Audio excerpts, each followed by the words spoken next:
Educational Communications and this station present Environmental Directions with Nancy Perlman.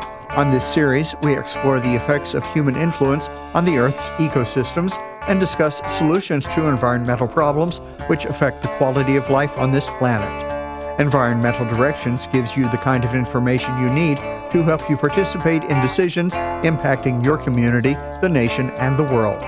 Now, here's your host, Nancy Perlman. Hello. We are going to be talking about copper and its role toward a clean energy future and the impacts of mining on the environment with my guest, Gordon Neal. He is President, CEO, and Director of World Copper, located in Vancouver, British Columbia, Canada. He formerly was President of New Pacific Metals Corporation with projects in Bolivia, former Vice President of Corporate Development at Silvercore Metals, former Vice President of Corporate Development at Mag Silver Corp, former President of Neal McInerney Investor Relations, and has also served in the 1980s as Communications Special Assistant to the Prime Minister of Canada. Welcome. It's a pleasure to have you with us. Thank you, Nancy. I always like to talk about clean energy and the environment. It's very important. We certainly know we have to have clean energy to solve the climate crisis and hopefully stop some of the global warming. But before we talk about that specifically, explain why copper is so important and what copper really is. Copper is the 69th element on the periodic table. It is one of the most conductive metals on the periodic table. Silver is conductive too, but copper actually, the electrons line itself up in such a way that it conducts electricity a lot more efficiently than silver. It is obviously needed to turn our lights on, to transport electricity, to turn our lights on, to heat our homes, to power our street lights, to power all the motors that run our cities. We've been using copper, either copper or combination with tin as bronze, for thousands of years. Now it's become more important that we actually, I think you mentioned global warming and decarbonization, ridding ourselves of fossil fuels is going to require a tremendous amount of copper. And we don't have enough coming on stream to meet the 2030 and the 2050 goals that the Paris Accord has voted yes on. Apparently, it is so critical and valuable that here in Los Angeles, there are copper thieves. They're going through the lighting fixtures and stealing it. Yeah, the price of copper per pound is rising because, as I said, electric vehicles are going to now need 3 times the amount of copper. There's 30 pounds now, they'll need 120 pounds or 130 pounds of copper per electric vehicle. As the need goes up, it's a commodity, and there's a supply and demand equation where over the last 12, 18 months, copper's gone from $3 a pound and hit as high as $5 a pound. So as it gets to $5 a pound, you can imagine people climbing up poles, risking their lives a lot of the times, to get copper wire from power lines or from any source and selling it in the open market, or I should say in the black market. Because if you sell copper to a scrapyard, you usually don't get caught. They're trying to change those laws. But yeah, there's a lot of copper thieves. Do we have enough copper to provide for our needs, and how long will the copper deposits last? We do not have enough copper to last for our needs right now. We're actually in a copper deficit, and we need more copper. We're in a copper deficit now, and as we move to building more cars and more wind turbines and using more solar, we need more, and we don't have enough coming on stream fast enough. What the mining community does is go out and find those, and that was what we've done at Zonia. We have 1 billion pounds of copper at Zonia, but we need hundreds of billions of pounds.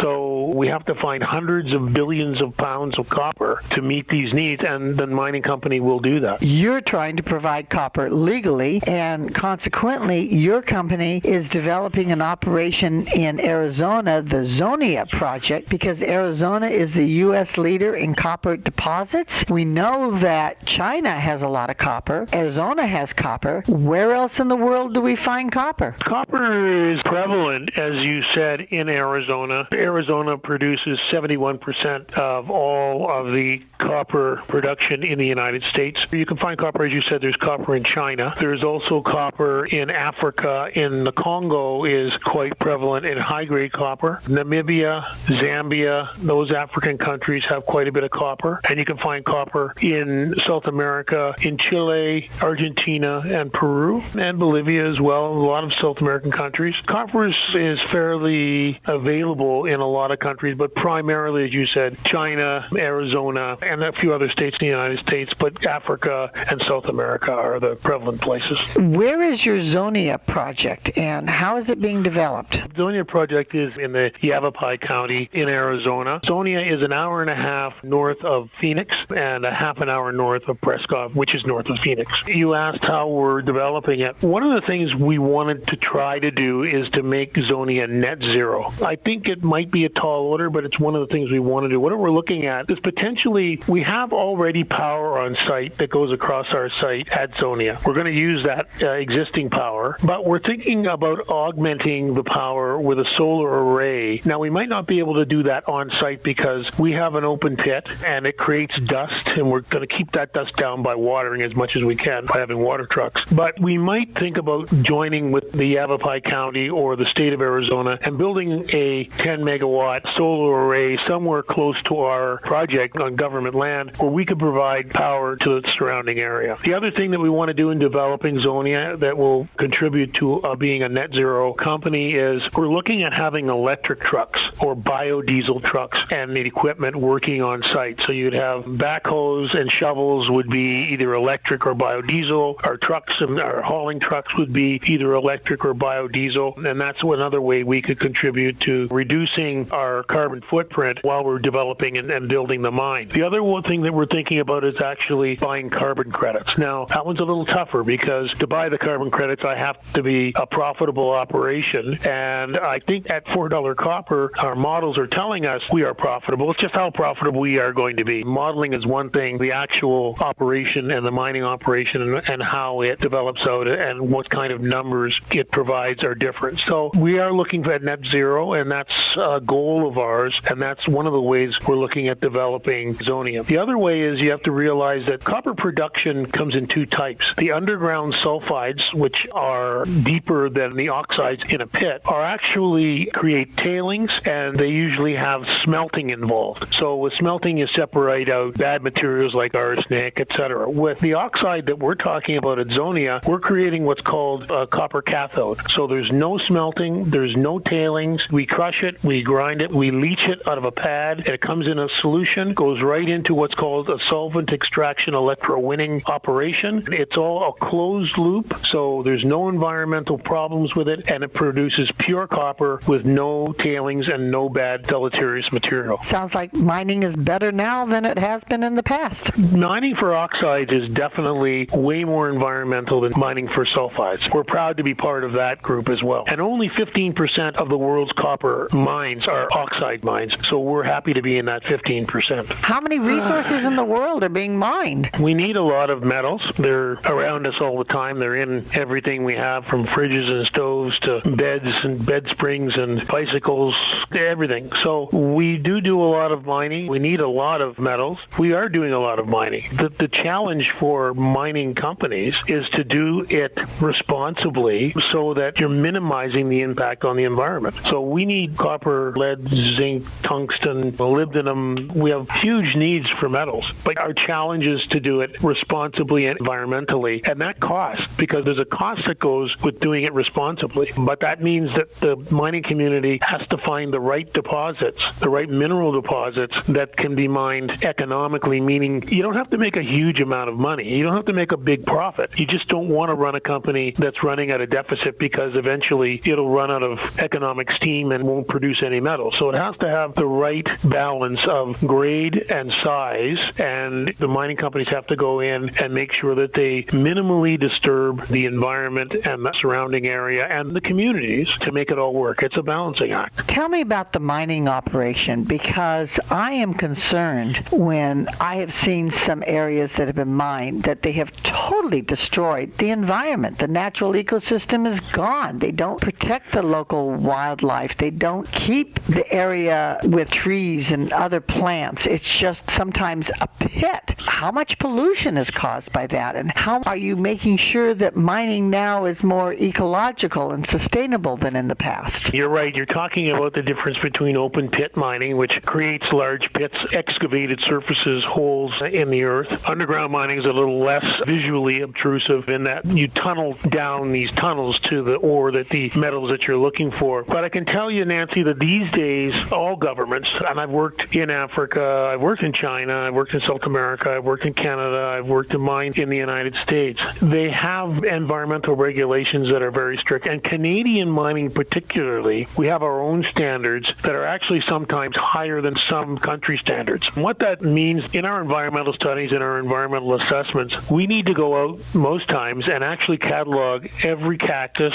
every animal, all the flora and all the fauna, and catalog them and put them into a category and say that we know that they're there. Now, if we can't move an animal habitat, we can't really mine there, and that can kill your project, but that's just the way it is. Spotted owl did that for logging. We need to catalog these animals and plants. Once we move them out of the way, replant them in a different place, we can open the pit, take out the minerals, and once you start a mine, you're actually moving in the direction of closing it, even if it's a 10 or 20-year mine life. So at the end of the mine life, you have to put everything back the way it was, or you replant the areas. When I worked for Silvercorp Metals, replanted his whole tailings area, and they had a picture of 20 years ago when he started, and now he has a picture today of what it looks like, and they look almost identical. And he has taken 100 million ounces of silver, I would say, out of the ground, and he's replaced it and made it look exactly like it was 20 years ago. So that's our job, and it costs money. It's quite expensive to do, but that's part of the economics of building a mine, is making sure that you can return the area that you are going to extract the metal from back exactly the way you found it, and walk away and no one will know the difference. I'm so happy to hear that. We mentioned that copper has a role in the clean energy future. What is that role? When we have to decarbonize, we're going to electrification. So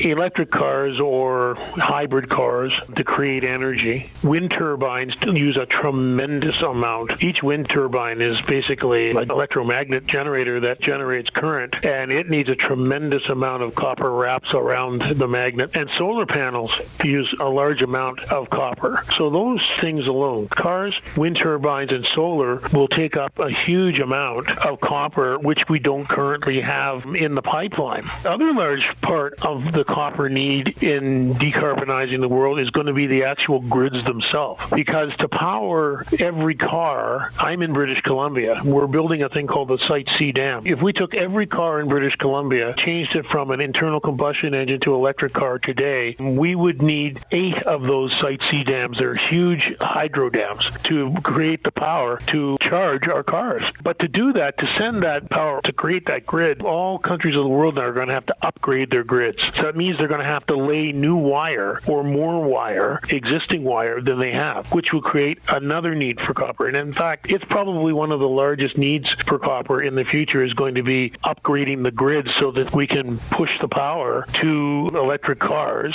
and pick up the power from turbines and solar. There's also electric charging stations. They're going to have to be ubiquitous if we have electric cars. They take a tremendous amount of copper. So the need for copper in the equation, in the decarbonization, electrification equation, is enormous. Why is a Canadian company mining in the United States? Canadian companies mine all over the world. You'll find that in British Columbia, or particularly in Vancouver, there are, I believe, something like 500 mining companies, and they mine all over the world. And I guess the simple answer is, when you're a mining company, it's not like building cars or boats. You have to go to where the metal is.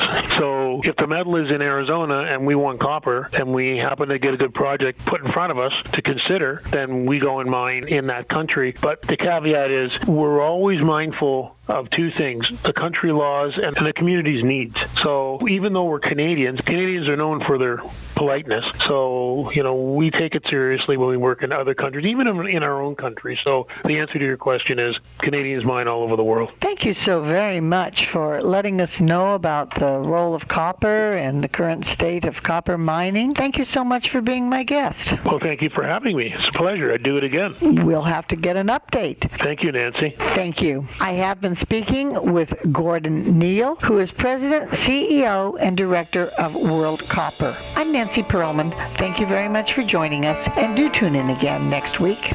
If you would like free information about these environmental issues, go to www.ecoprojects.org or call 310 888-559-9160. Environmental Directions with your host, Nancy Pearlman, is a community affairs program of the nonprofit organization Educational Communications and this station.